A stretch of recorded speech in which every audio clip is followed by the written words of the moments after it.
मेरी शादी को अभी कुछ ही महीने हुए थे। मेरे पति रणवीर एक बड़े सपने के साथ विदेश गए थे और अब वह मुझे छोड़कर वहां अपनी जिंदगी में लड़कियों से मजा ले रहे थे। दोस्तों, आपसे विनती है, मेरे चैनल को जरूर सब्सक्राइब करके जाएगा।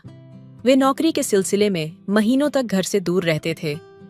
उनके बिना मेरी दुनिया अधूरी सी लगने लगी थी। मैं पूरी रात भर करवटें बदलती रहती थी। अपने पति से बिताए हुए शादी की पहली रात याद बहुत आती थी, जिसे मैं सोच सोच के बहुत ज्यादा तड़पती थी। उनके बिना हर दिन जैसे एक बहुत लंबी काली रात बन चुका था और मेरी आंखों में नींद को कोई जगह नहीं मिलती थी। एक दिन जब मैं अपनी बेचैनी से और भी परेशान हो गई तो मैंने अपनी एक तस्वीर अपने पति के फोन नंबर पर भेज दी, पर जो हुआ वह कुछ और ही था। मेरी वह तस्वीर गलती से मेरे देवर आदित्य के नंबर पर चली गई। आदित्य, जो मुझसे हमेशा ही एक सख्त और मर्यादित रिश्ते में था, अब वह उस तस्वीर को देख रहा था। मैंने जब उसे कमरे में आते देखा तो उसके चेहरे पर जुनून और जोश भरी था, और उसकी चेहरे पर जो गर्मजोशी थी उसने मेरे दिल में अजीब सी घबराहट पैदा कर दी। उसकी आंखों में कुछ ऐसा था जो मुझे डराने लगा। वह मेरी ओर बढ़ा और बिना कुछ कहे बस मुझे घूरता रहा। मैं समझ नहीं पाई कि उसकी खामोशी का मतलब क्या था, लेकिन तभी उसने अपनी पलकें झपकाते हुए कमरे का दरवाजा बंद कर लिया और रात भर मेरी काली भूतियां को मजा चिखाता रहा। वो चीखों और रोने की आवाजें रूम में गूंजती रहीं। वह मुझे न देखता न सुनता। मेरा दिल कहीं बहुत दूर अकेला महसूस कर रहा था, जैसे मेरा अस्तित्व एक अंधेरी खाई में गिर चुका हो। लेकिन उसी रात मेरा मन और भी बेचैन हो गया। मैंने समीर को कॉल किया। कब आओगे समीर? मैंने फोन के दूसरी ओर समीर से पूछा, एक दर्द और बेचैनी के साथ। समीर, जो विदेश में था, मुझे अक्सर दिलासा देता था, लेकिन अब उसका जवाब मुझे और भी उलझन में डालता था। मुझे अभी छुट्टी नहीं मिल रही है, समीर ने कहा। उसकी आवाज में थकावट और कुछ छुपा हुआ था। कुछ महीने और लगेंगे। ये सुनकर मेरे अंदर का तूफान और भी तेज हो गया। तुम वापस आकर क्या करोगे? मैंने चिढ़ते हुए पूछा। तुम कभी तो वापस आओगे समीर। जब तक तुम घर नहीं लौटोगे मैं क्या करूं? वह थोड़ी देर चुप रहा, फिर धीमे से बोला, समझने की कोशिश करो। हमारी जिंदगी ठीक हो सकती है, लेकिन इसके लिए मुझे अभी और मेहनत करनी होगी। अगर मैं बार बार छुट्टियां लेकर आता रहा तो मेरी नौकरी चली जाएगी। कुछ दिन सब्र करो, मैं जल्दी ही लौट आऊंगा। उसकी बातों ने मुझे और भी टूटा हुआ महसूस कराया। कुछ महीनों की और जिद से उसकी आवाज में आकर मैं चुप हो गई। वह हमेशा मुझसे यही कहता रहा, समझो, यही सही है। समीर की बातों ने मेरे दिल को थोड़ी राहत दी, लेकिन मेरा मन फिर भी खाली था। वह विदेश चला गया था और अब मेरी शादी के 2 साल पूरे हो रहे थे। इन 2 सालों में मेरा सपना तो जैसे कहीं खो गया था। जिस शादी को मैंने एक आदर्श रिश्ते के रूप में कल्पना की थी, वह अब मुझे एक अंतहीन प्रतीक्षा की तरह लगने लगी। मेरे दिल में हर दिन एक नई उम्मीद जगी और टूटती चली गई। मैं सोचने लगी थी, क्या यह वही सपना था जिसे मैंने कभी अपने जीवन साथी के साथ जीने का ख्वाब देखा था? क्या यह वही प्यार था जिसे मैंने महसूस किया था, या फिर कुछ और था जो मेरे दिल के भीतर गहरे छिपा हुआ था? मुझे एहसास हुआ कि मैं न केवल समीर से बल्कि खुद से भी दूर होती जा रही थी, और अब यह सवाल मेरे मन में गूंज रहा था, क्या मैं सिर्फ उसके इंतजार में खो दी हूं, या फिर कहीं और कुछ और है जो मेरी तकलीफ की असली वजह है? जैसे ही दिन बीतते गए, मेरा दिल एक अजनबी से हो गया था। समीर की यादें, जिनमें कभी हमें एक साथ ख्वाबों की दुनिया दिखाई देती थी, अब एक धुंधली तस्वीर बन चुकी थीं। 2 साल की शादी में मैंने उम्मीदों के पहाड़ खुद पर रखे थे, और अब उन पहाड़ों का दबाव मुझ पर बहुत भारी हो चुका था। आदित्य, जो पहले मेरे लिए सिर्फ एक सख्त भाई जैसा था, अब मुझे एक अजीब तरीके से महसूस होने लगा। उसकी चुप्पी थी, उसकी घड़ी घड़ी बढ़ती हुई नजदीकी, कुछ ऐसा था जो मैंने पहले कभी महसूस नहीं किया था। उसकी आंखों में कुछ और था, कुछ ऐसा जो बिना कहे मुझसे बहुत कुछ कह रहा था। वह मुझसे पहले जितना दूर रहता था, अब वह मुझसे कहीं ज्यादा पास था। मैंने एक दिन खुद से पूछा, क्या यह बदलते रिश्ते का संकेत है, या यह सिर्फ मेरे अकेलेपन की प्रतिक्रिया है? मेरे मन की गहराई में एक तूफान था, लेकिन उस तूफान को समझने की कोई शक्ति मेरे पास नहीं थी। एक शाम जब समीर के बिना घर में अकेली बैठी थी, मैंने आदित्य से एक छोटी सी बात की। तुम्हें कभी ऐसा महसूस हुआ है कि लोग हमारी भावनाओं को समझ नहीं पाते? आदित्य ने मुझे देखा, लेकिन इस बार उसकी आंखों में कुछ अलग था, कुछ ऐसा जो शब्दों से नहीं कहा जा सकता था। वह चुप रहा, लेकिन उसकी खामोशी ने मुझे और उलझा दिया। दूसरे दिन आदित्य ने मुझे एक चिट्ठी दी जिसमें लिखा था, मैं जानता हूं कि तुम अकेली हो, ये मुश्किल वक्त है और मैं तुमसे कुछ कहने की हिम्मत जुटा नहीं पाया, लेकिन मैं चाहता हूं कि तुम जानो, कभी कभी रिश्ते हमारी सोच से ज्यादा जटिल होते हैं। तुम्हारी जरूरतें और तुम्हारी भावनाएं सिर्फ तुमसे जुड़ी होती हैं। मैंने चिट्ठी पढ़ी और फिर उसे अपनी जेब में रख लिया। वह शब्द मेरे दिल में गहरे उतर गए, जैसे किसी ने मुझे मेरे दर्द का एहसास दिला दिया हो। उस दिन के बाद आदित्य और मैं धीरे धीरे एक दूसरे के करीब आने लगे, लेकिन दिल में एक खौफ था कि क्या हम दोनों इस रिश्ते के उस सिरे को पकड़ पा रहे हैं जहां से यह और भी उलझ सकता है। क्या हमारी नजदीकी इस अंधेरे गलियारे के अंत तक पहुंचने का रास्ता बन सकती थी? एक दिन समीर का कॉल आया। उसकी आवाज में वही पुराने विश्वास और प्यार की झलक थी, लेकिन मुझे अब सब कुछ उलझा हुआ लग रहा था। कैसी हो? उसने पूछा। मैं चुप रही, क्योंकि मैं अब वह पुरानी मैं नहीं थी जो पहले थी। समीर, अब मैं पहले जैसी नहीं रही, मैंने धीरे से कहा। तुम लौट कर भी आओ तो क्या हम वही रिश्ते वापस पा सकेंगे जो हमने पहले बनाए थे? वह चुप रहा और फिर कहा, तुम ठीक कह रही हो, शायद हम दोनों को एक दूसरे को समझने के लिए कुछ वक्त और चाहिए। उसकी बातों ने मुझे और भी गहरे में धकेल दिया। मुझे यह समझ में आने लगा कि समीर के बिना ही मैंने अपने आप को खो दिया था। क्या हम दोनों के बीच वह प्यार अब सिर्फ एक याद बनकर रह जाएगा? और फिर आदित्य की चुप्पी ने मुझे महसूस कराया कि शायद मेरे दिल की कोई और जगह थी, जहां अब समीर नहीं, बल्कि वह था। क्या यह संभव था? क्या मैं अपनी भावनाओं को समझ पाऊंगी? क्या मुझे आदित्य को अपने दिल का हिस्सा बनने का मौका देना चाहिए, या फिर समीर का इंतजार करना चाहिए, जो अब तक मेरे लिए दूर होता जा रहा था? ये सवाल अब मेरे दिल में लगातार गूंज रहे थे। हर दिन मेरे भीतर एक नया तूफान मचलता था, लेकिन इसका जवाब मुझे खुद से ही ढूंढना था। क्या रिश्तों में वफादारी ही सबसे बड़ी बात होती है, या कभी कभी हमें खुद से भी सही निर्णय लेने की आवश्यकता होती है? समीर का फोन आया था, लेकिन अब मुझे उसकी आवाज में वह पुरानी गर्मी महसूस नहीं हो रही थी। उसकी बातें मुझे उतनी सच्ची नहीं लग रही थीं जितनी पहले होती थीं। शायद वह सिर्फ अपने कर्तव्यों के बारे में सोच रहा था, लेकिन मैं अब उस कर्तव्य को नहीं समझ पा रही थी। आदित्य की चुप और उसके शब्द मुझे चुभने लगे थे। उसका हर जिक्र, उसकी नजदीकी, वह सब कुछ अब मेरे मन में एक असामान्य खौफ पैदा कर रहा था। मैं उसे जितना करीब से जानने की कोशिश करती, उतनी ही दूर होती जाती। क्या मैं अपनी भावनाओं को समझ पा रही थी, या फिर बस एक भ्रम में जी रही थी? वह रात मेरे लिए कुछ और ही थी। समीर का कॉल आने के बाद आदित्य ने मुझसे एक और बात की जो मुझे झकझोरने वाली थी। वह मुझे देखकर कुछ अलग सा था। उसकी आंखों में एक अजीब सी चुप्पी थी। तुम ठीक तो हो? उसने मुझसे पूछा। क्या तुमने कभी सोचा है कि मैं तुमसे कुछ कहूं? मैंने एक गहरी सांस ली और फिर अपने दिल की बात कह दी। आदित्य, मुझे यह समझ में नहीं आता, अब मैं क्या करूं? समीर वापस आना चाहता है, लेकिन मुझे लगता है कि कुछ बदल चुका है। मैं क्या समझूं? आदित्य ने मुझे शांति से देखा, फिर धीरे से कहा, कुछ लोग हमें उस रास्ते पर ले आते हैं जहां हमें खुद को समझने का मौका मिलता है। शायद तुम उस रास्ते पर हो। उसकी बातों में कोई गहराई थी, कुछ ऐसा जो मैंने पहले महसूस नहीं किया था, जैसे वह किसी और ही दुनिया से था, और शायद वह मुझे उस दुनिया के एक हिस्से की तरह महसूस करवा रहा था। मैं चुप रही, क्योंकि मेरे अंदर कोई आवाज उठ रही थी जो आदित्य को और जानने की कोशिश कर रही थी, लेकिन वह आवाज मुझे डराती भी थी। अब तक जो भी कुछ मैंने सोचा था, वह सब धुंधला सा हो गया था। समीर की गैर मौजूदगी में आदित्य की चुप्पी और उसका साथ मुझे एक अजीब सी उलझन में डाल रहा था। क्या मैं उसे ठीक से समझ पा रही थी?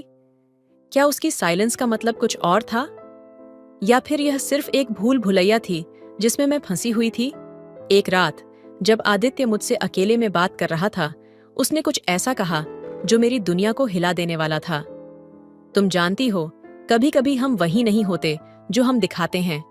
हम सबके अंदर एक छुपा हुआ हिस्सा होता है, वह हिस्सा जो कभी सामने नहीं आता, लेकिन जब वह आता है तो सब कुछ बदल जाता है। मैंने उसकी बातों को हल्के में लिया था, लेकिन वह शब्द मेरे दिल में कहीं गहरे उतर गए थे। क्या वह मुझे कुछ इशारा दे रहा था?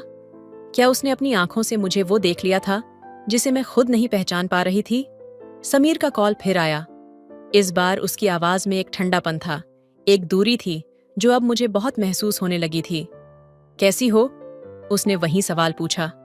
मुझे लगा, क्या यह वही समीर था जिसे मैंने हमेशा अपने दिल में जगह दी थी? मैंने धीरे से कहा, समीर, अब मुझे कुछ समझ नहीं आता। तुम्हारे बिना सब कुछ अधूरा लगता है, लेकिन आदित्य के करीब आकर मुझे ऐसा लगता है कि शायद कुछ बदल रहा है। मैं क्या करूं?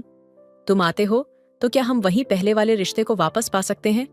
वह चुप रहा।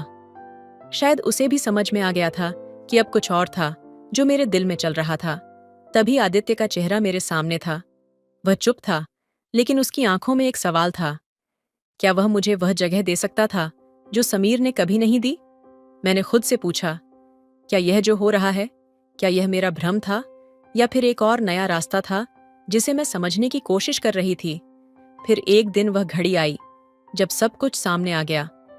आदित्य ने मुझसे अपनी भावनाओं का इजहार कर दिया। उसने मुझसे कहा, मैं तुमसे प्यार करता हूं, हमेशा से।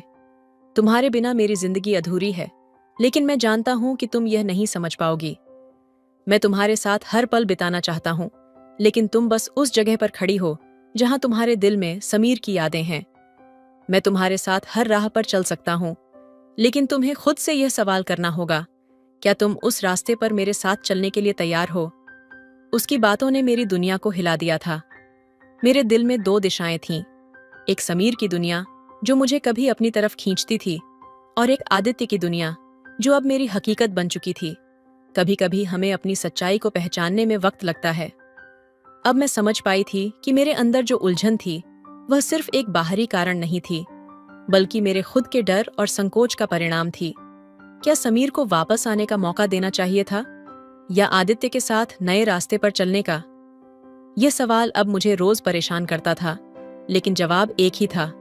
मुझे अपनी जिंदगी को खुद के हिसाब से जीने का हक था। वह रात मेरे लिए कुछ अलग थी। आदित्य की बातें मेरे दिल में गहरे घाव की तरह चुभ गई थीं। क्या वह सचमुच मुझसे प्यार करता है? मेरा मन इन सवालों से भर गया था। समीर की अनुपस्थिति, आदित्य की निकटता और मेरे अंदर फूटते जज्बात, ये सब मेरे अंदर एक तूफान की तरह मचल रहे थे। एक ही वक्त में मेरी दुनिया टूटती जा रही थी और दूसरी ओर कुछ नया बनने की चाहत भी थी। उस रात मुझे कुछ और महसूस हुआ।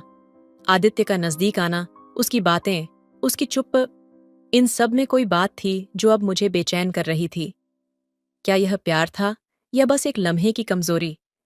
क्या मैंने सचमुच अपने दिल की बातों को समीर से छुपाया था, या फिर यह सिर्फ एक भ्रम था जो आदित्य की तरफ खींचता चला गया था?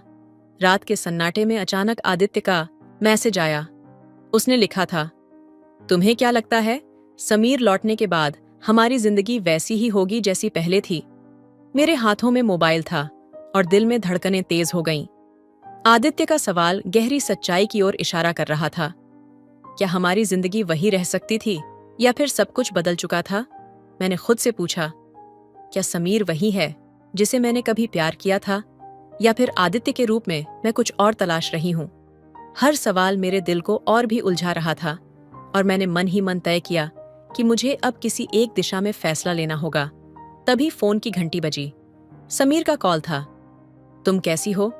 उसकी आवाज में वही पुरानी नरमी थी, लेकिन अब वह नरमी मेरे दिल को बहलाने की बजाय और ज्यादा उलझाने लगी थी। मैंने जो भी महसूस किया उसे छुपाया और कहा, ठीक हूं, तुम बताओ क्या हो रहा है? लेकिन मेरी आवाज में वह गहराई और बेचैनी साफ झलक रही थी। समीर ने कहा, मुझे वापस आने में कुछ समय लगेगा, लेकिन मैं सोच रहा हूं शायद हम दोनों को एक नई शुरुआत करनी चाहिए। तुम और मैं जैसे पहले थे वैसे ही। क्या तुम मुझसे वही प्यार महसूस करती हो? उसके शब्दों ने मेरे दिल को फिर से उसी पुराने रास्ते पर डाल दिया, लेकिन अब मैं उस रास्ते पर आगे बढ़ने से डर रही थी। मैंने चुपचाप फोन रखा और सोचने लगी। आदित्य की चुप्पी और उसके अंदर छिपे जज्बात ने मुझे एक उलझन में डाल दिया था। क्या मैं समीर से फिर वही रिश्ते वापस पा सकती थी, या फिर आदित्य की तरफ बढ़ने का यह नया रास्ता मुझे उस सच का सामना करा सकता था जो मैं अपनी जिंदगी में कभी नहीं देख पाई थी? वह दिन आ ही गया जब समीर वापस लौट आया। दरवाजे पर खड़ा समीर अपने पुराने प्यार के साथ मुझे फिर से अपने पास खींचता हुआ। मैंने उसे देखा। उसकी आंखों में वही पुराना प्यार था, लेकिन अब वो प्यार मुझे वैसे महसूस नहीं हो रहा था। क्या यह वही प्यार था जिसे मैंने अपने जीवन का हिस्सा माना था, या फिर अब कुछ और था? तभी आदित्य की यादें मेरे दिल में उभरने लगीं। उसका पास आना, उसकी नजदीकियां। क्या यह सब सिर्फ मुझे किसी नए रिश्ते की तलाश में था, या फिर यह एक ऐसा रास्ता था जिसे मैं कभी भी समझ नहीं पाई? समीर ने मुझे अपने पास खींचा और कहा, तुमने मुझे बहुत मिस किया, है ना? लेकिन मेरी आंखों में वह पुरानी स्फूर्ति नहीं थी। मैं चुप रही और फिर कहा, समीर, अब हम वही नहीं हैं जो हम पहले थे। मेरी सोच बदल चुकी है और शायद अब मुझे कुछ और चाहिए। यह सुनकर समीर का चेहरा सफेद पड़ गया। उसकी आंखों में एक अजीब सी बेचैनी और चिंता थी। वह खामोश हो गया, जैसे उसकी पूरी दुनिया पल भर में बदल गई हो। मैंने अपनी आंखें झुका लीं और फिर देखा, आदित्य बाहर खड़ा था। वह मुझे ऐसे देख रहा था जैसे वह मेरे हर एक कदम को समझने की कोशिश कर रहा हो। वह चुपचाप कमरे में आया और समीर से आंखों में आंखें डालते हुए कहा, क्या तुम समझते हो कि सिर्फ तुम्हारा लौट आना सब कुछ पहले जैसा बना सकता है? आदित्य का सवाल चुभ गया था और समीर का चेहरा और भी बुझ गया। अब मैं और आदित्य दोनों ही खड़े थे और समीर कहीं दूर खड़ा था, जैसे कोई तीसरी दुनिया में खो गया हो। ये पल मेरे लिए एक मोड़ था जहां मुझे अपने दिल की आवाज सुननी थी। क्या मैं समीर को वापस अपने जीवन में लाऊं, या फिर आदित्य के साथ इस अनकहे रिश्ते की शुरुआत करूं? तुमने सही कहा आदित्य, मैंने धीरे से कहा। कभी कभी हमें अपने दिल की बात सुननी पड़ती है, और यही वह वक्त था जब मुझे यह समझना पड़ा कि समीर और मैं अब एक दूसरे के लिए नहीं हैं। समीर ने एक बार फिर मुझसे पूछा, क्या तुम मुझे छोड़ रही हो? मैं तुम्हें नहीं छोड़ रही समीर, मैंने कहा, लेकिन मुझे अब खुद को तलाशने का वक्त चाहिए। आदित्य ने मुझे देखा और वह धीरे से मुस्कुराया। तुमने सही फैसला लिया। वह पल मेरे लिए एक पूरी दुनिया बदलने जैसा था। समीर, जो कभी मेरे लिए सब कुछ था, अब मुझे लगता था कि उसका प्यार अब मेरे लिए उतना जरूरी नहीं था। आदित्य का प्यार, उसकी समझ, उसकी नजदीकी अब मुझे सब कुछ साफ दिखा रही थी। कहानी की उलझन अब और भी गहरी हो गई थी। समीर और आदित्य के बीच का अंतर, मेरे खुद के इमोशंस और एक नया रास्ता जो मैंने खुद के लिए चुना, ये सब इस कहानी को एक सस्पेंस से भर देता था। क्या मैं सही फैसला ले रही थी? क्या आदित्य के साथ भविष्य को लेकर मेरे मन में उम्मीदें थीं, या फिर ये सिर्फ एक पल की ख्वाहिश थी? तो दोस्तों, ये कहानी आपको कैसी लगी कमेंट करके जरूर बताइएगा। मेरे भाई की हाल ही में शादी हुई थी। मेरी भाभी की इच्छाएं भी अभी पूरी नहीं हुई थीं कि मेरे भाई ने शादी करके जल्दी ही बाहर जाने का फैसला कर लिया और जाते जाते मुझसे कह गया कि अब तू अपनी भाभी का ध्यान रखना, क्योंकि घर में तू ही अकेला रहेगा। मैंने भी अपने भाई से कह दिया कि कोई बात नहीं, आप चिंता मत करो, क्योंकि मैं भी अपने भाई की कमाई का आनंद उठाना चाहता था। एक दिन मेरी भाभी ने मुझे अपने कमरे में बुलाया। मैंने पूछा, भाभी क्या बात हो गई? भाभी ने कहा, तू जल्दी से मेरे कमरे में आ। और मैं भाभी के कमरे में चला गया। भाभी कहने लगी, मेरा सिर बहुत दर्द कर रहा है, मेरे सिर की मालिश कर दे। मैंने कहा, भाभी यह मैं नहीं कर सकता। पर भाभी कहने लगी, तुझे यह करना ही पड़ेगा। मैं भाभी के सिर की मालिश करने लगा। भाभी कहने लगी, अब तू मेरे पीठ पर तेल लगाकर मालिश कर। फिर भाभी ने अपनी साड़ी ऊपर उठा दी। यह सब देखकर मुझे कंपी छूट गई। फिर मैंने भाभी की पीठ पर तेल लगाया और धीरे धीरे मालिश करने लगा। मेरा मन पूरी तरह से विचलित हो गया था। भाभी अजीब सी आवाजें निकालने लगी। बस फिर क्या था, मुझसे सब्र नहीं हुआ और मैं भाभी के वो दोनों पकड़ के लेने लगा। मेरी उम्र 24 साल थी। इन दिनों मैं घर में ही रहता था। मेरे भाई ने शादी इसलिए करवाई थी ताकि मैं अकेला महसूस न करूं। भाभी का नाम पूनम था और मैं भी उन्हें पूनम ही कहता था। अक्सर वह उदास ही रहती थी। कई बार मैंने उन्हें छिप छिप कर रोते हुए देखा था।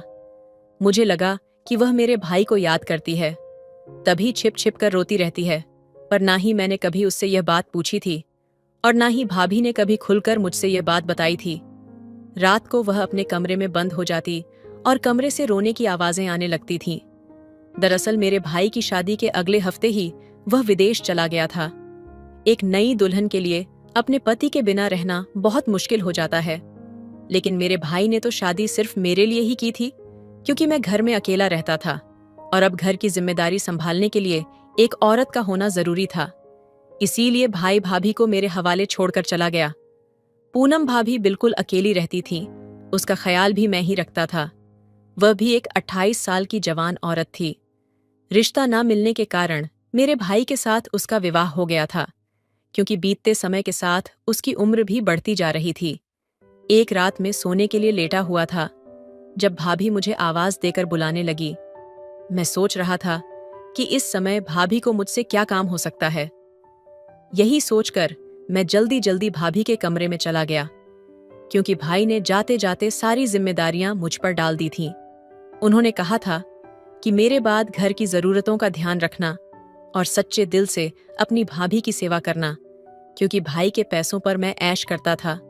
इसलिए मैं यह नहीं चाहता था कि भाभी मेरी भैया से कोई शिकायत करें। जब भी भाभी ने वापस आने की बात की तो उसने कोई ना कोई चाल चलकर आने से मना कर दिया। रात के 12 बजे भाभी ने मुझे आवाज देकर अपने कमरे में बुलाया और मैंने यह सोचकर चला गया कि कोई जरूरी काम होगा, पर वहां जाकर मैं हैरान रह गया, क्योंकि वह खुद बिस्तर पर लेटी हुई थी। मैं घबराकर दरवाजे पर ही रुक गया। भाभी को आवाज देकर पूछा, भाभी, मुझसे कोई काम था? मेरी आवाज सुनकर वह उठ गई और मैंने सोचा कि हमेशा की तरह अपने दुपट्टे से खुद को ढक लेगी, क्योंकि वह सारा दिन दुपट्टा लेकर रखती थी। मैंने कभी उसे इस तरह नहीं देखा था, पर मेरी आवाज सुनकर वह कहने लगी, समीर अंदर आजा, मुझे तुझसे कुछ जरूरी काम है। भाभी अभी भी वैसे ही लेटी हुई थी। मैं कमरे में गया, लेकिन मेरी नजरें झुकी हुई थीं और मैं शर्मा रहा था। मैंने भाभी को पहली बार इस तरह से देखा था।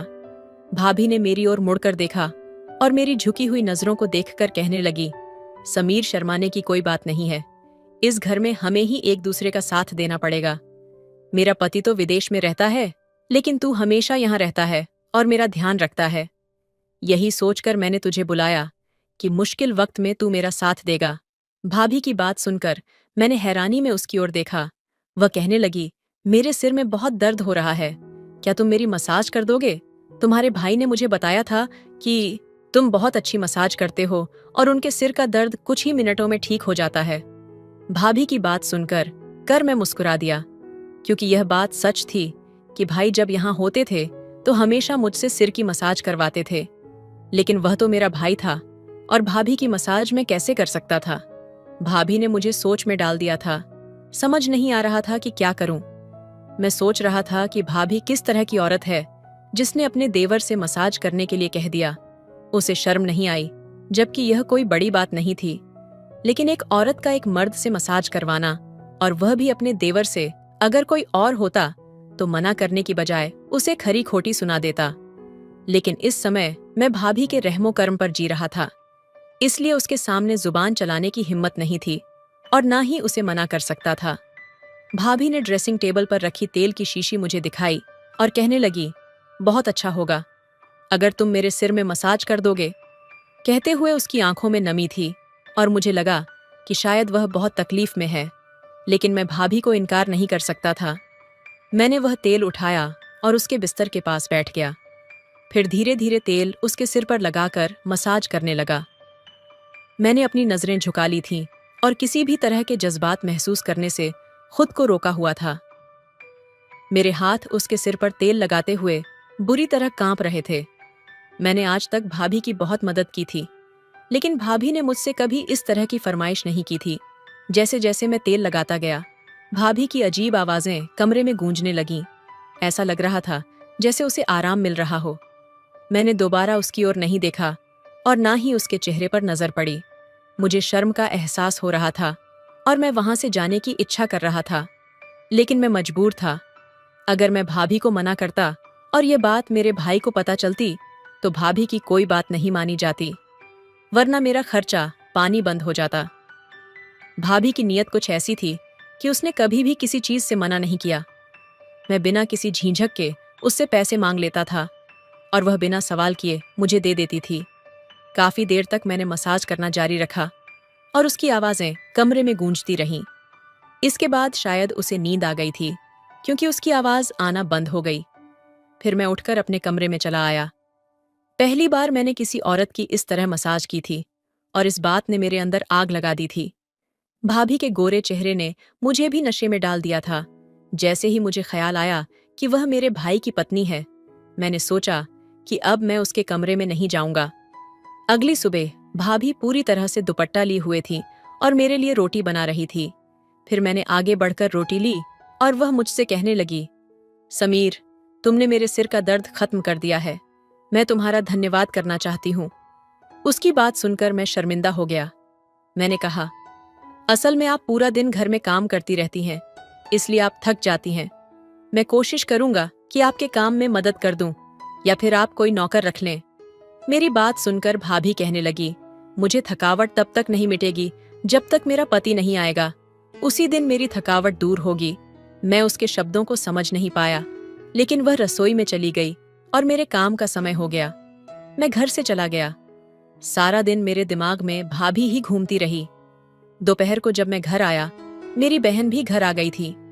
मैंने सोचा कि किसी भी तरह मौके की तलाश करके भाभी की मसाज वाली बात बता दूं, लेकिन वे दोनों इतनी मग्न थीं कि उन्हें मेरे लिए समय ही नहीं मिला। कुछ देर बाद मेरी बहन कहकर चली गई कि उसका पति काम से आने वाला है और मैं उसे मसाज की बात नहीं बता सका। थोड़ी देर आराम करने के बाद जब मैं कमरे से बाहर निकला तो देखा कि भाभी कपड़े धो रही थी और बहुत मुश्किल से कपड़ों की बाल्टी उठाकर छत पर ले जा रही थी। यह देखकर मुझे शर्मिंदगी हुई, क्योंकि वे सारे कपड़े मेरे थे और मेरी वजह से ही उसे इतनी तकलीफ सहनी पड़ रही थी। मैंने तुरंत भाभी को आवाज दी और वह पसीने से भीगी हुई थी। मैं बाल्टी पकड़कर छत पर चला गया और उसका साथ देते हुए कपड़े भी तार पर लटका दिए। जब हम वापस लौटे तो वह कुछ अजीब तरीके से आ रही थी, जैसे उसे बहुत ज्यादा तकलीफ हो रही हो। मैंने उससे कहा कि अगर वह कहे तो मैं उसे डॉक्टर के पास ले जा सकता हूँ। मुझे लगता था कि उसके सिर में दर्द हो रहा है। मेरी बात सुनकर उसने उदासी के साथ मुस्कुराते हुए कहा, यह मेरी गलतियों का नतीजा है। भाभी की बात सुनकर मैं हैरान रह गया। उसने कहा, तू फिक्र मत कर, मैं जल्दी ठीक हो जाऊंगी, और अपने कमरे में चली गई। पिछले कुछ दिनों से उसकी हर बात मेरे समझ से बाहर थी और यह मेरे लिए परेशानी बन गई थी। कभी कभी ऐसा लगता था कि वह कुछ छिपाने की कोशिश कर रही है। दोपहर खत्म हुई और शाम हो गई। मेरा दिल चाय पीने को कर रहा था। मैं भाभी के कमरे में जाकर उसे आवाज देने गया, लेकिन वह अपने कमरे में रो रही थी और किसी को कह रही थी, ये सब कुछ तेरे कारण हुआ है। आज जो मेरी हालत है उसका जिम्मेदार तू है। भाभी की बातें सुनकर मैं दरवाजे पर रुक गया। मुझे नहीं पता था कि वह किससे बात कर रही थी, लेकिन यकीनन वह मेरा भाई नहीं था। भाभी की बातों से मुझे समझ आया कि उसके सिर में दर्द की यही वजह थी कि वह किसी और के साथ गलत तरीके से बात कर रही थी। मेरी समझ में नहीं आ रहा था कि यह सब सुनकर मुझे क्या करना चाहिए। बिना सोच विचार किए मैंने अपने भाई को फोन कर दिया। मैंने उससे कहा, आप वापस क्यों नहीं आ रहे? वह कहने लगा, क्या हुआ, सब कुछ ठीक तो है ना? मैंने उसे बताया कि उसकी पत्नी कैसे हरकतें कर रही है और बस यही कहा कि उसे तुम्हारी याद आ रही है, इसलिए जल्दी आ जाओ। कुछ बातें करके उसने फोन काट दिया। फिर मैं सोचने लगा कि मुझे क्या करना ना चाहिए। फिर उस रात भाभी ने मुझे आवाज देकर अपने कमरे में बुलाया। मैं उसके कमरे में गया और वह लेटी हुई थी और सिर की मसाज करने के लिए कह रही थी। मैंने चुपचाप तेल की शीशी उठाई और उसके सिर में मसाज करने लगा। मैं सोच रहा था कि वह मेरे पास से अपने सिर की मसाज क्यों करवा रही है। मुझे लगता था कि जब मैं कॉलेज जाता तो घर में कोई आता होगा यह देखने के लिए। अगले दिन मैं कॉलेज से जल्दी वापस आया, लेकिन यह देखकर मैं हैरान हो गया कि घर तो बिल्कुल सुनसान था और घर में कोई नहीं था। मैं घर से थोड़ी दूर खड़ा था और कुछ देर बाद भाभी घर आई। पसीने से भीगी हुई वह घर का दरवाजा खोलकर अंदर चली गई। मैं तुरंत घर गया और भाभी से पूछने लगा कि उसने पूरा दिन क्या किया। भाभी मुझे घर के कामों के बारे में बताने लगी, लेकिन उसने यह नहीं बताया कि वह बाहर क्यों गई थी। अब मुझे पक्का यकीन हो गया था कि वह कुछ न कुछ गलत कर रही थी। पूरा दिन मैंने इसी तरह बेचैन होकर बिताया। मैं भाभी का सच जानना चाहता था। फिर रात के समय भाभी ने मुझे अपने कमरे में बुलाया। मुझे पता था कि वह मुझसे मसाज करवाना चाहती है, लेकिन मेरा दिल इस बात के लिए मान नहीं रहा था। यह सच था कि उसके सिर में दर्द होता था और उसकी आवाज सुनकर मैं उसके कमरे में चला गया। मैंने तेल की शीशी उठाई और फिर मसाज करने लगा, लेकिन उसने मुझसे कुछ ऐसा कहा कि मैं हैरान रह गया। उसने कहा, पहले लाइट बंद कर दे। यह पहली बार था जब उसने मुझसे लाइट बंद करने को कहा था। मैंने पूछा कि यह लाइट क्यों बंद करनी है, लेकिन वह गुस्से से मुझे देखने लगी। बार बार कहने पर मैंने लाइट बंद कर दी और मसाज के लिए तैयार हो गया। जब मैं उसके पास बैठा तो उसने मेरा हाथ पकड़ लिया। उसकी इस हरकत से मैं हैरान रह गया। मुझे गुस्सा आया कि वह अपनी हद पार कर रही थी। मैंने गुस्से में कहा, ये आप क्या कर रही हो? उसने कहा, समीर, मैं तेरे साथ बहुत जरूरी बात करना चाहती हूँ, लेकिन मुझ में इतनी हिम्मत नहीं है कि मैं रोशनी में तेरे साथ बात कर सकूं, इसलिए मैंने अंधेरा किया है। भाभी की आवाज में मुझे कुछ अलग सा एहसास हो रहा था। इसके बाद उसने मेरा हाथ पकड़कर अपनी बात कहनी शुरू कर दी। जो मैंने सुना उससे मेरे होश उड़ गए। उसने कहा कि उसे लड़कों का बहुत शौक है, लेकिन कोई भी उसके साथ रिश्ता नहीं रखना चाहता, इसलिए वह अकेली जिंदगी गुजार रही है। लेकिन बड़ी मुश्किल तब हुई जब उसकी जिंदगी में एक शख्स आया जिसने उसे प्यार और सपने दिखाए। जब भी वह पैसे मांगता वह उसे देती, लेकिन जब उसने शादी का कहा तो उसने मना कर दिया, क्योंकि वह थोड़ी बड़ी हो गई थी और वह उसके साथ शादी नहीं करना चाहता था। वह किसी और लड़की को चाहता था, क्योंकि वह काफी तरक्की कर चुका था। उसकी बदौलत ही उसने अपना छोटा मोटा कारोबार शुरू किया था। उसके पास सब कुछ आ गया था और उसे उसकी जरूरत नहीं रह गई। लेकिन इतने सालों बाद दो दो नौकरियों के कारण उसका साथ छोड़ दिया और अब उसे रोज कमर में दर्द और कभी सिर में दर्द होने लगा था। मैं बहुत दर्द सहन कर रही थी। जब तुम्हारे भाई का शादी का फैसला आया, मेरे माँ बाप ने मजबूर होकर तुम्हारे भाई से मेरा शादी करवा दी और मैं शादी करके यहाँ आ गई। लेकिन हर समय मुझे यही पछतावा होता था कि मैंने किस तरह के व्यक्ति के पीछे अपने आप को बर्बाद किया, जो कभी मेरा था ही नहीं। मेरे भाई भाइयों ने मेरी कदर नहीं की और ना ही मेरे प्यार ने। फिर मुझ पर सबसे बड़ा दुख तब आया जब मुझे पता लगा कि तुम्हारे भाई ने विदेश में शादी कर ली है। तुम्हारे भाई ने कुछ दिन पहले मुझसे फोन करके बताया कि उसने वहां शादी कर ली है और ये शादी सिर्फ तुम्हारे साथ इस घर के लिए की गई थी। ये सुनकर मैं हैरान रह गई। मेरा ध्यान इसी बात पर लगा रहा। मैंने अपनी पूरी जिंदगी दूसरों की इज्जत करने में बिता दी, लेकिन मुझे कुछ नहीं मिला। मैं इसी सोच में डूबी रही। एक दिन मैं छत पर कपड़े धोते धोते गिर गई। इससे मेरे कमर में दर्द होने लगा और मजबूरी में मुझे तुमसे मसाज करवानी पड़ती थी।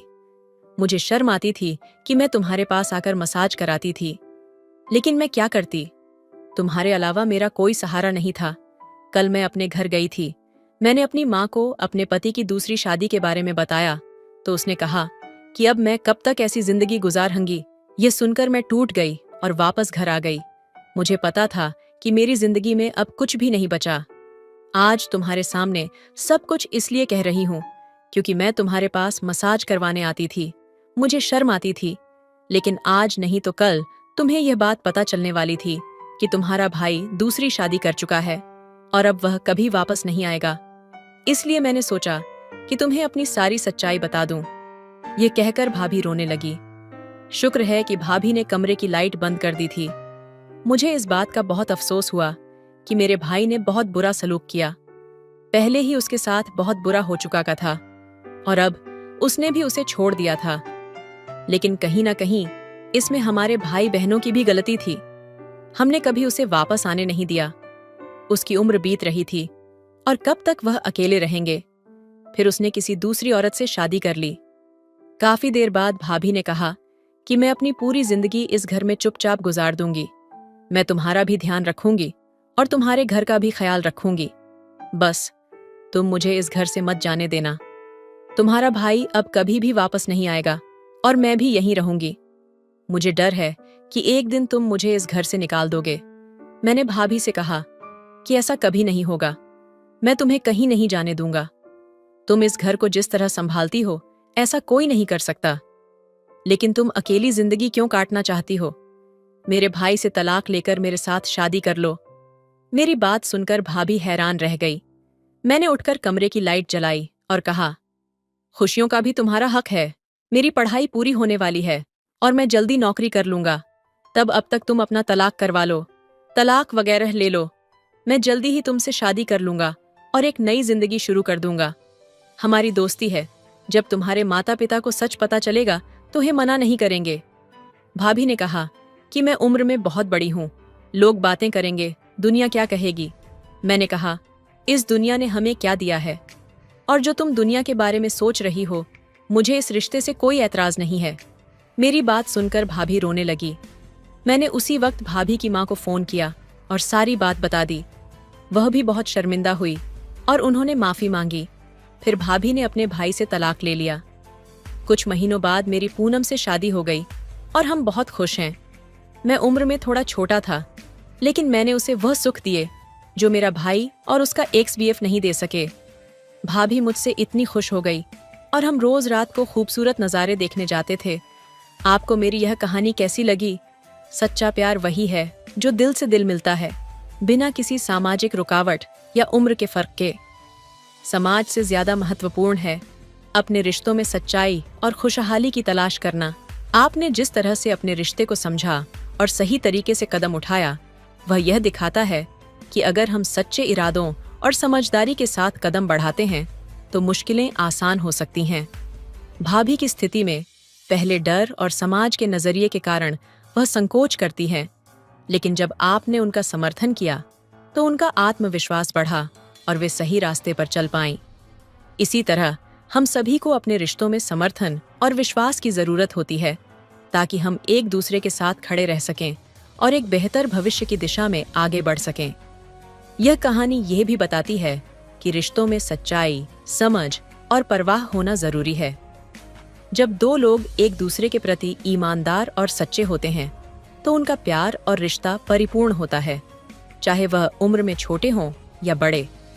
रिश्ते में सुख और संतुष्टि सिर्फ बाहरी दुनिया से नहीं, बल्कि दो दिलों के बीच की समझ और प्रेम से आती है। सुविचार: रिश्तों में सबसे अहम बात समझ और सच्चाई होती है, क्योंकि जब दिल सच्चे होते हैं तो दुनिया की बातें मायने नहीं रखती। सच्चा प्यार वह है जो न केवल ख्वाबों को पूरा करता है, बल्कि मुश्किलों को भी आसान बना देता है।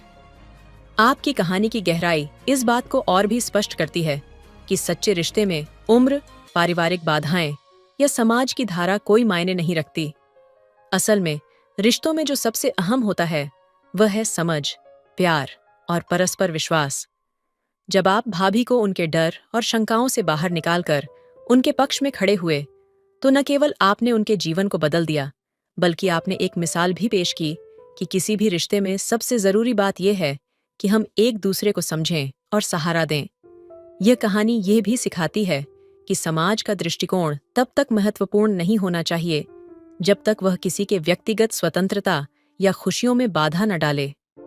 रिश्तों में आत्मसम्मान और खुशी की अहमियत को समझना बहुत जरूरी है, और कभी-कभी हम अपनी पूरी जिंदगी को दूसरों के विचारों से नहीं जोड़ सकते। अगर हम खुद को और दूसरों को सच्ची खुशी और प्रेम दे सकते हैं, तो यह दुनिया के दृष्टिकोण से कहीं अधिक महत्वपूर्ण है। आपकी जीवन यात्रा और निर्णय यह दिखाते हैं कि असल प्रेम और सच्चाई वही है जो बिना किसी भय या संकोच के अपनाया जाए। जब हम अपने रिश्तों को इस तरह से समझते हैं, तो जीवन अधिक संतुलित और खुशहाल हो जाता है। जब दो दिल एक दूसरे को बिना किसी शंका या संकोच के स्वीकार करते हैं, तो वो रिश्ता सच्चा और परिपूर्ण होता है। समाज से अधिक महत्वपूर्ण है अपने रिश्तों में प्यार, समर्थन और समझ का होना। यही असली सफलता है।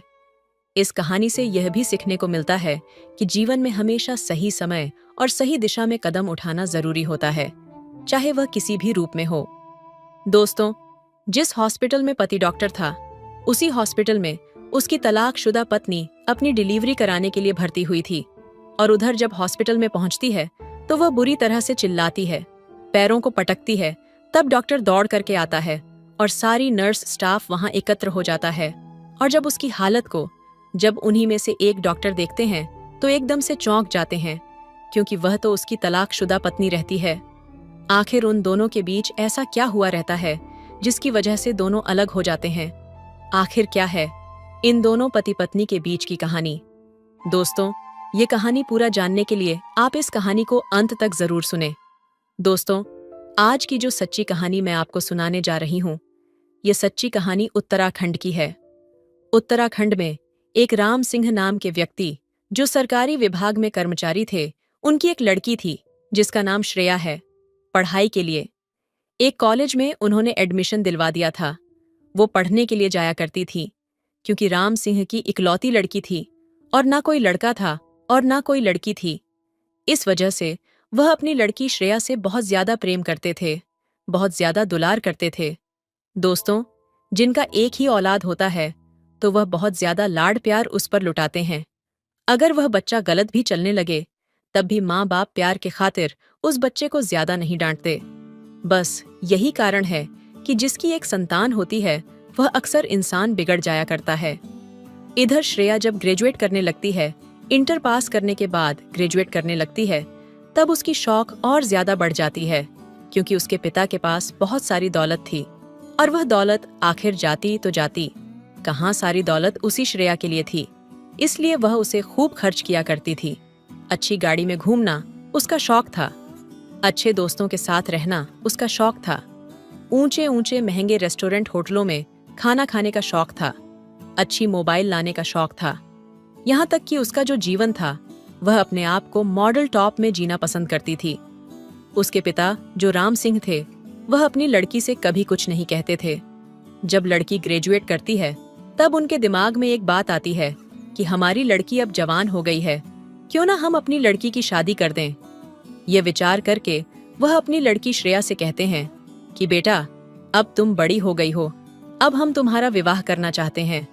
श्रेया कहती है कि नहीं पिताजी, अभी मैं शादी नहीं करना चाहती, क्योंकि मैं तो आगे पढ़ना चाहती हूँ, कुछ बनना चाहती हूँ। प्रेम सिंह कहते हैं कि बेटी, पढ़ने के लिए मैं मना नहीं कर रहा हूँ, पढ़ाई आपने करते रहना, लेकिन जिस लड़के से मैं तुम्हारी शादी करूंगा उससे यह बात पहले कह दूंगा कि हमारी लड़की को घर पर मत रखना, इसकी पढ़ाई आगे कंटिन्यू करवाना, अच्छी तरह से इसकी पढ़ाई पूरी हो जाए। लड़की जब माँ बाप की बात सुनती है तो शादी के लिए राजी तो हो जाती है, और फिर श्रेया के जो पिता राम सिंह होते हैं, वह पड़ोस में एक कुलदीप होता है, वहां जाते हैं और एक पंकज नाम के लड़के के लिए श्रेया का रिश्ता तय कर देते हैं।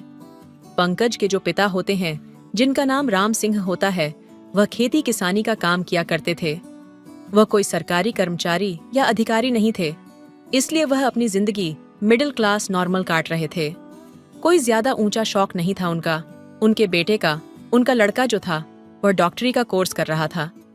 अब इधर जब शादी का दिन तय हो जाती है और शादी होने के बाद श्रेया पंकज के घर जब पहुंचती है दोस्तों, तब उसका वही पुराना शौक कि अच्छे होटलों में जाना, अच्छे रेस्टोरेंट पर खाना खाना और ऊंची गाड़ियों से घूमना, अच्छे फोन चलाना, मॉडल टॉप में रहना, शॉर्ट कपड़े पहनना। यह बात पंकज को और पंकज के माता पिता को बहुत बुरी लगती है और वह कहते हैं कि देखो, तुम इस घर में बहू हो, बेटी नहीं हो। बेटी होती है तब भी वह माँ बाप की इज्जत का ख्याल करती है, पर पर्दा करती है, लेकिन तुम बहू होकर के इतने छोटे कपड़े पहनती हो और ऊंचे ऊंचे शौक रखती हो। अरे, हम इतने ऊंचे शौक कहाँ तुम्हें करवा पाएंगे?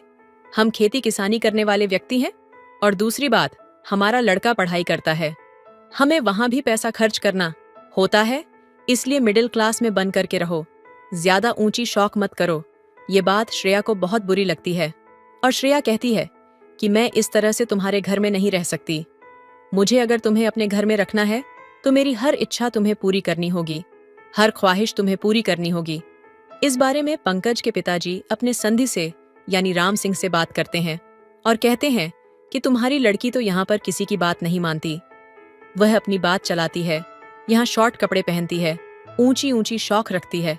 तब वह भी उधर से कह देते कि देखो, हमारी लड़की यहाँ इकलौती है और बड़े ही लाड प्यार से पली है।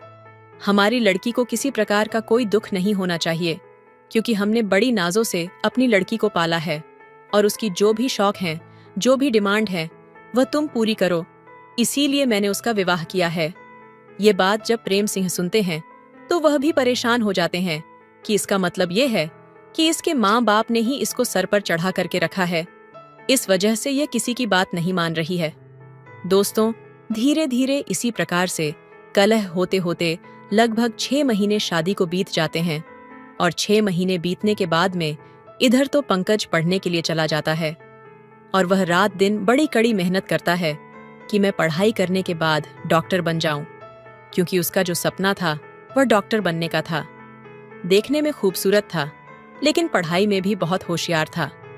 पंकज के घर इधर श्रेया अपने ससुराल में रहते रहते उसे 6 महीने बीत तो जाते हैं, लेकिन हमेशा उनके बीच में यही तू में चलती रहती थी कि तुम ऐसा मत पहनो, कि ऐसा मत खाओ, ऐसी जगह मत जाओ, इतने फोनो, हर समय समय तुम बात करती रहती हो। यह बात पंकज के माता पिता को बिल्कुल भी पसंद नहीं थी और वह इन्हीं बातों को हमेशा टोकते रहते थे। श्रेया हमेशा इसी बात को अपने ससुराल वालों से झगड़ा करती रहती थी कि हमारी शौक पूरी कराओ, हमें कहीं घुमाने के लिए ले जाओ, लेकिन पंकज ना तो उसे कहीं घुमाने ले जाता था, ना उसकी कोई शौक पूरी कराता था। वह कहता था कि जैसे माँ बाप रख रहे हैं और जैसे हम सब रह रहे हैं, इसी प्रकार से तुम्हें हमारे घर में रहना पड़ेगा। श्रेया इस चीज को बिल्कुल भी स्वीकार नहीं करती कि हम आपकी तरह मिलकर के रहेंगे। वो तो ऊंचे ऊंचे शौक अपना पूरा करवाना चाहती थी। अब उन दोनों के बीच में तू में हमेशा इसी बात को लेकर के होती रहती है। लेकिन जब 6 महीने बीत जाते हैं तब श्रेया प्रेग्नेंट हो जाती है और जब प्रेग्नेंट हो जाती है तब वह अपने पिता से कहती है कि पिताजी, अब मैं इस घर में बिल्कुल नहीं रहूंगी, क्योंकि यहाँ जो रहन सहन है वह हमारे लायक नहीं है। तुमने कहा हमारा रिश्ता इन भूख नंगोले में की है ना, हमारी कोई इच्छा पूरी करते हैं। तब श्रेया के पिताजी राम सिंह आते हैं और अपनी लड़की को अपने घर बुला करके ले जाते हैं और कहते हैं कि बेटी तुम चिंता मत करो, थोड़े दिन के बाद में उनकी जब आदत हो जाएगी तो वह तुम्हें समझने लगेंगे और फिर से तुम्हारा जीवन अच्छी तरह से कटने लगेगा। इस प्रकार से जब वह अपने मायके में रहने लगती है तब क्योंकि उसका जो शौक था और जो उसकी आदतें थीं वह उन आदतों को भूली नहीं थी, इसी वजह से वह लड़कों के साथ बार बार घूमने के लिए जाया करती थी।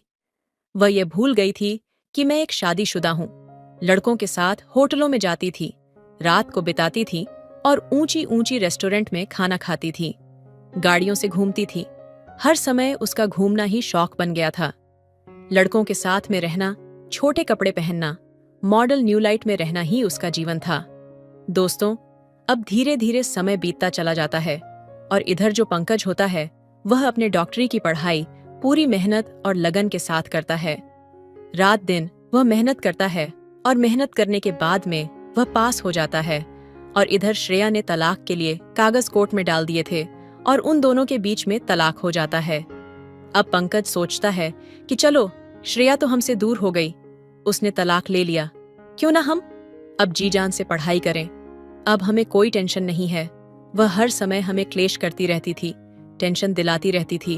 अब मैं जी जान से पढ़ाई करूंगा।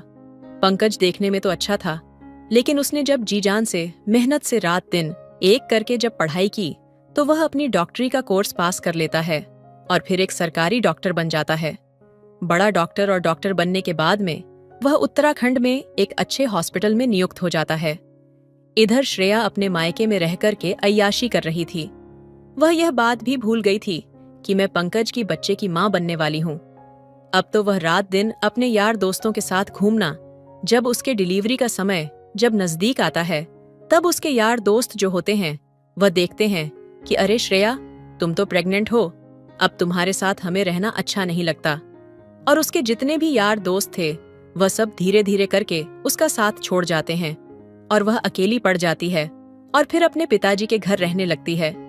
जब 9वां महीना लगता है तब उसके पेट में दर्द उठता है। तब उसके पिता जो होते हैं तुरंत एम्बुलेंस बुला करके तत्काल उसी हॉस्पिटल में भर्ती करा देते हैं। और इधर से वह दर्द की वजह से चिल्ला रही थी, तड़प रही थी, व्याकुल हो रही थी। तभी सारा स्टाफ एकत्र हो जाता है और बड़े डॉक्टर को जब बुलाया जाता है, जो पंकज था, जब वह पंकज आकर के देखता है कि एक पेशेंट बहुत गंभीर हालत में आया हुआ है और बुरी तरह से चिल्ला रहा है, तड़प रहा है, बेचैन है, तब पंकज दौड़ करके आता है और देखता है कि उसी की पत्नी, जिसका नाम श्रेया था, वह बुरी तरह से चिल्ला रही है और सारा स्टाफ नर्स वहां पर एकत्र है। तब उसे डिलीवरी बोर्ड में ले जाया जाता है। डिलीवरी के लिए तब जो लेडीज डॉक्टर होती हैं वह कहती हैं कि डॉक्टर साहब, इस महिला के लिए खून की आवश्यकता है, इसे ब्लड चढ़ाया जाएगा, तभी इसकी डिलीवरी होगी। यह सुनकर के पंकज चौंक जाता है और पंकज के जो ससुर होते हैं राम सिंह, श्रेया के पिताजी, वह भी चौंक जाते हैं कि अब ब्लड कहाँ से मिले। ब्लड बैंक पर जब जाते हैं तो उसके ग्रुप का कोई ब्लड वहां पर मौजूद नहीं था। अब वह बहुत ज्यादा टेंशन में पड़ जाते हैं। डॉक्टर कहते हैं कि 1 घंटे में इसे ब्लड नहीं मिला तो इसकी जान भी जा सकती है। दोस्तों, राम सिंह जो है घबरा जाता है क्योंकि उनकी एक ही बेटी थी। अब इधर पंकज उस डॉक्टर से संपर्क करते हैं। कहता है कि मैडम, इसके ब्लड के लिए कोई व्यवस्था नहीं हो पा रही है, इसलिए तुम ऐसा करो, मेरा ब्लड निकाल करके इसे चढ़ा दो। महिला डॉक्टर जो डिलीवरी बर्ड में होती हैं वह कहती हैं कि ठीक है, अगर आपकी इच्छा है और आप ब्लड देना चाहते हैं तो। दोस्तों, उसी समय तत्काल पंकज अपना एक बोतल ब्लड निकलवा आता है और उसे श्रेया को चढ़ा देता है। फिर उसकी अच्छी तरह से ट्रीटमेंट होता है और फिर डिलीवरी हो जाती है और फिर उसका एक लड़का पैदा हो जाता है। जब लड़का पैदा हो जाता है, पंकज तो वहां से ब्लड देने के बाद अपनी केबिन में चला जाता है और अपना काम करने लगता है। शाम को छुट्टी होती है और वह अपने घर चला जाता है। इधर जब श्रेया को होश आता है तब वह देखती है कि उसको एक लड़का पैदा हुआ है और वह बहुत सुंदर है, बिल्कुल पंकज की तरह देखने में है। तब जो महिला डॉक्टर होती हैं श्रेया उसको बधाई देती हैं कि धन्यवाद मैडम, बड़ा एहसान है आपका जो आपने हमें बचा लिया और हमारे बच्चे को सुरक्षित दुनिया में लाया। दोस्तों, तब वह महिला डॉक्टर कहती हैं कि धन्यवाद हमारा मत कहिए, धन्यवाद तो उन डॉक्टर का कहिए जिन्होंने जब कहीं आपको ब्लड चढ़ाने को नहीं मिला तो उन्होंने एक बोतल आपको ब्लड देकर के आपकी जान बचाई है। अगर ब्लड टाइम पर नहीं मिलता तो आपकी जान भी जा सकती थी। दोस्तों, फिर वह श्रेया कहती है कि वह कौन डॉक्टर है, मुझे मिलवा दीजिए। तब पंकज को बुलाया जाता है और पंकज को देख करके श्रेया की नजर जब पंकज पर पड़ती है, क्योंकि वह उस हॉस्पिटल के जेंट्स बड़े डॉक्टर थे, तब श्रेया की आंखें खुली की खुली रह जाती हैं और एकदम से चौंक जाती है। तन पर पसीना आ जाता है और बड़ी शर्मिंदा होती है। कहती है कि यह तो मेरे तलाकशुदा पति है, इन्होंने मेरी जान बचाई और मैं इनके साथ कैसा व्यवहार करती रही। मैंने कभी इनको अपनी नजर में कुछ नहीं समझा, हमेशा मैं इनको गरीब, भूखा, नंगा कहती रही और मैंने कभी भी इनकी कदर नहीं की और आज इन्होंने ही मेरी जान बचाई है। यह कह करके वह बहुत ज्यादा शर्मिंदा हो जाती है और हाथ जोड़ने लगती है, पैर पकड़ने लगती है और फूट फूट कर रोने लगती है। तब पंकज कहता है कि देखो, पैर पकड़ने की कोई जरूरत नहीं है, तुम्हें जैसे संस्कार मिले थे उन्हीं संस्कारों के अनुसार तुम चली थी, तुम्हारा इसमें कोई दोष नहीं है। संस्कार बच्चे के अंदर माँ बाप के दिए होते हैं, अगर तुम्हारे माँ बाप तुम्हें उत्तम संस्कार देते तो तुम हमारे साथ ऐसा व्यवहार नहीं करती। कोई बात नहीं, तुमने जो किया सो किया, लेकिन अब बच्चा सुरक्षित पैदा हो चुका है और तुम भी स्वस्थ हो, बिल्कुल तुम्हें चिंता करने की कोई जरूरत नहीं है और कुछ दिन तुम्हारा ट्रीटमेंट चलेगा, तुम बिल्कुल स्वस्थ हो जाओगी। दोस्तों, ये बात सुनकर के वह फिर से रोने लगती है श्रेया और कहती है कि अब मैं इस बच्चे को लेकर के कहाँ जाऊंगी, अब मेरा कोई ठिकाना नहीं है, मुझे माफ कर दीजिए और मुझे अपने घर लेकर के चलिए। पंकज कहता है कि मैं भूखा नंगा व्यक्ति तुम्हें अपने घर ले जाकर के तुम्हारी शौकी कहाँ पूरी करवा पाऊंगा, और रही बात तुम्हारे रहने की, तो मैं तुम्हें ऐसे मॉडल में नहीं रख पाऊंगा, शर्ट कपड़े नहीं पहना पाऊंगा और ऊंचे ऊंचे रेस्टोरेंट होटलों में खाना नहीं खिलवा पाऊंगा, इसीलिए तुम मेरे साथ नहीं रह सकती। अब तो वह बहुत ज्यादा शर्मिंदा होती है और उस श्रेया के पिताजी राम सिंह भी आते हैं, वह भी हाथ जोड़ने लगते हैं, कहते हैं कि बेटा, हमसे भी गलती हो गई, हमारी बेटी से भी गलती हो गई, अब यह बच्चा है, इस बच्चे के खातिर ही तुम मेरी बेटी को अपना लो, यह तो तुम्हारा ही है। पंकज जब यह बात सुनता है तो वह राजी हो जाता है और पंकज के पिताजी, माता जो भी होती हैं, वह सब कहती हैं कि बेटा, अब इसे माफ कर दो, अब तो तुम्हारा बेटा है, तुम इसकी परवरिश करो, अच्छी तरह से इसे संस्कार दो। तब पंकज मान जाता है और फिर वहां से छुट्टी करा करके अपने घर ले जाता है और पुनः भगवान को साक्षी मान करके वह अपनी जिंदगी दोबारा से शुरू कर देते हैं। तो साथियों, ये कहानी सुना करके किसी का दिल दुखाना हमारा मकसद नहीं है। इस कहानी से केवल यह सीख मिलती है कि जो महिलाएं पैसे के घमंड में आकर के अपने पति को कुछ नहीं समझती, और हमेशा नई शौक पूरा करवाने के लिए अपने पति को जलील करती हैं, बेइज्जत करती हैं और उन्हें परेशान करती हैं। उन महिलाओं के लिए कहानी बहुत बड़ी सीख है, क्योंकि पति की जितनी आय होती है, पत्नियों को उतनी ही इच्छा रखनी चाहिए और अपने पति से उतनी ही डिमांड करनी चाहिए। कभी भी अपने पति को ठुकराना नहीं चाहिए। कहते हैं कि समाज में मौज मस्ती करने वाले, टाइम पास करने वाले तो लाखों मिल जाएंगे, लेकिन जिंदगी में बुरी परिस्थिति में, बुरे समय में साथ देने वाला तो केवल पति ही होता है, जो मरते दम तक साथ देता है। इसलिए अपने जीवन को अच्छा बिताने के लिए दोनों लोग पति पत्नी साथ में रहे और आनंद से अपने जीवन को काटे। और ये कहानी अगर आपको अच्छी लगी हो तो कहानी को लाइक करें और नए हैं तो दोस्तों चैनल को भी सब्सक्राइब जरूर कीजिए।